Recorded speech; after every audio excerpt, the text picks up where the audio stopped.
Welcome back na naman dito sa aking channel. Panibagong araw, panibagong video na naman tayo ngayon. May ibabahagi na naman ako sa inyo ngayon na ritual.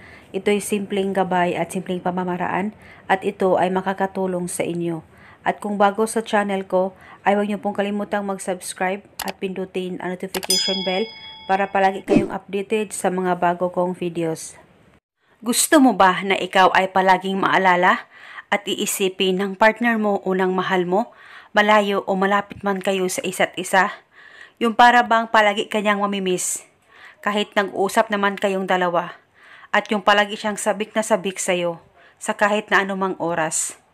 Gawin mo lamang itong ritual na ibabahagi ko sa inyo ngayon. Dapat kayo ay palaging naniniwala sa mga ganitong pamamaraan. At ang ritual na ito ay pwede mo ito gawin sa kahit na anong araw o oras na gusto mo. Ang gagawin mo lamang, kunin mo lamang ang cellphone mo. Dapat meron kang larawan niya dyan sa cellphone mo.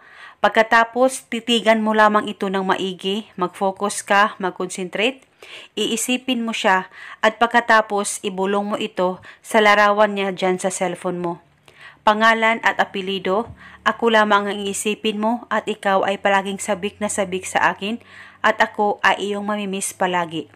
Ibulong mo lamang ito ng 3 beses at pwede mo pa dagdagan ang hiling, wala pong problema. At pagkatapos, halikan mo lamang ng 1 beses ang larawan niya dyan sa cellphone mo. At ang ritual na ito ay pwede mo ito gawin sa kahit na anong oras na gusto mo. Pwede ito gawin bago ka matulog, pagkagising mo sa umaga o sa kahit na anong oras na gusto mo.